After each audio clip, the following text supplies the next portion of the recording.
Hello everyone. Today I want to talk about the difference between doing lean or doing lean startup and actually being lean.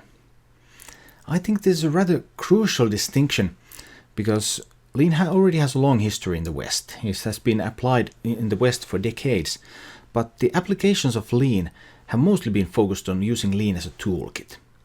So it's a toolkit that's used somewhere in the operations side of the organization, and maybe even top management doesn't really have to think about it even.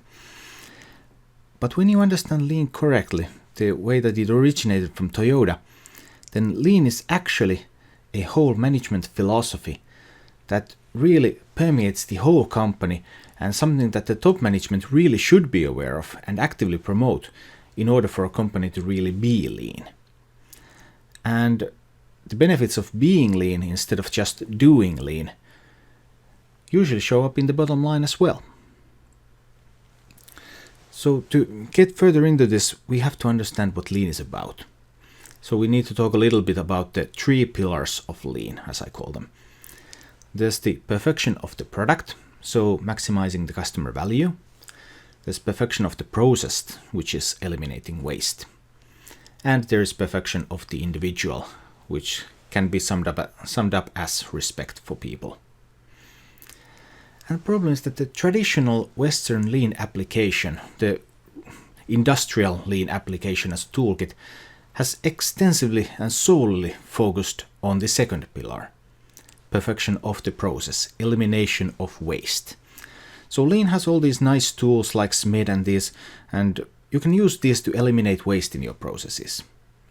But the problem is when you take this approach to lean becomes something just like a cost-cutting program. It's very difficult to actually derive competitive advantage from a cost-cutting program, even if it's based on pretty good tools. So one of the newer applications of lean, the lean startup movement, also has these lean tools at its use. And they are using these tools to promote the first pillar, perfection of the product. So lean startup takes these lean tools and asks, okay, how can we use these lean tools to build the perfect product when we really don't know what our customers want? And this leads to rapid iteration, this leads to build, measure, learn loops, which is just an application of the PDSA cycle really. But anyway, these sort of things, and they're also doing lean. So now we have lean tools that are being used to do lean on maximizing customer value, and we have lean tools that are being used to do lean on eliminating waste from the processes. But there is still the third pillar, and that is really the core of lean, the most important thing about lean actually. And that's something that neither of these things necessarily include at all. And that is perfection of the individual. Because lean takes a holistic view of the society, of the company, and of the individuals in the company. So according to lean, it is the fundamental right of each individual in the company to participate in developing their own work. Because this is also the path that they use to develop themselves. Self-cultivation, self-perfection, these Confucian ideals. So to lean, implementing it to a Western society, and then we start talking about, but okay, we have this work-life balance here, we have work and then we have life. From a lean point of view, this doesn't make any sense.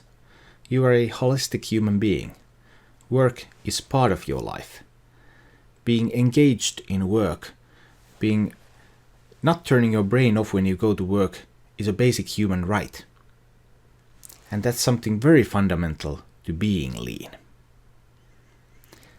Lean also makes the factual claim that, okay, work is best developed by the people who are doing it. But it's important to note that this factual claim, whether correct or not, actually bears no relevance to whether this is the way that things should be done according to lean, because things should always be done by the people according to lean. This also sheds some light on the mentoring practices at Toyota. At Toyota, new hires are forced to do problem solving and improvement, and they might drudge through some tasks that take them like 3 months to complete, whereas some senior personnel could do the same job in 3 days.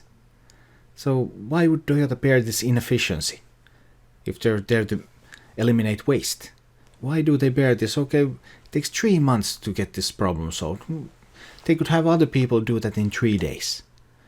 But the whole point is that it's for the development of these people. Ultimately, they will also become senior people who are able to solve these problems in 3 days. And it's only through this learning process that people can be developed. And that's at the core of respect for people in Lean. So if you're a company that really takes Lean seriously and wants to be Lean, then what does it mean? What does this third pillar really mean? Well, the first effect is this people side, your employees. How do you give them the chance to really develop their own work, really participate in that, become engaged in their work? By the way, did I mention that most people, for example, in the US are not engaged in their work? That's a complete anathema to Lean, because the whole idea is to get people engaged in order to develop the people, all people as a whole. However, it has even further implications than this. When you take this respect for people to the logical conclusion, the next thing you notice that, okay, now we have our employees. Then becomes your network. We have our suppliers. We have our sales channels. How do we work with them? How do we help them become better so that ultimately the whole value chain becomes better?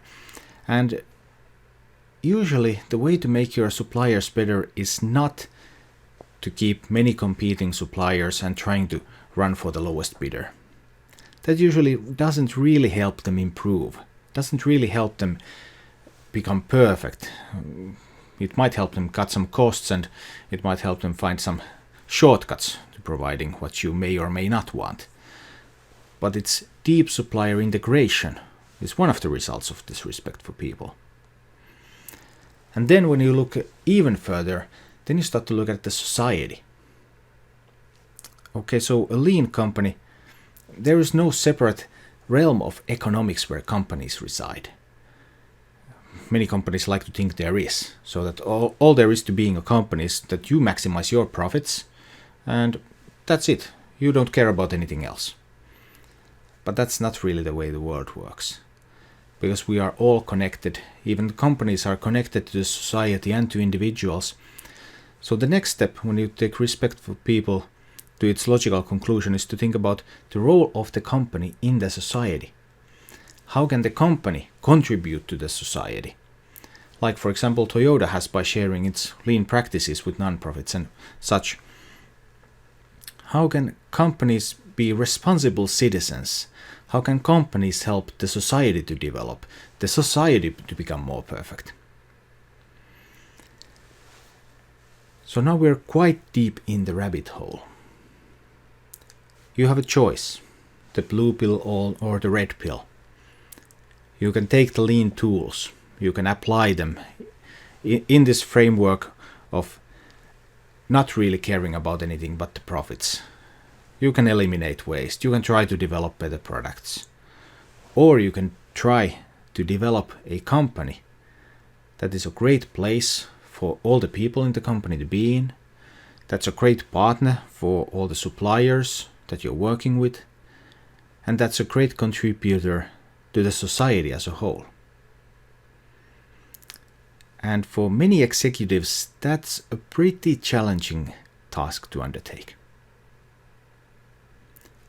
But if you really want to understand Lean and be Lean, then understanding these holistic relationships between individuals, companies, and the society, and placing the company to its rightful position in the society as a part of society, helping everyone self-develop and self-cultivate. That's really at the core of being Lean. I guess that's something to think about. That was my thought for today. Thank you all for watching, and I will see you again next time. Bye bye. Thank you for watching.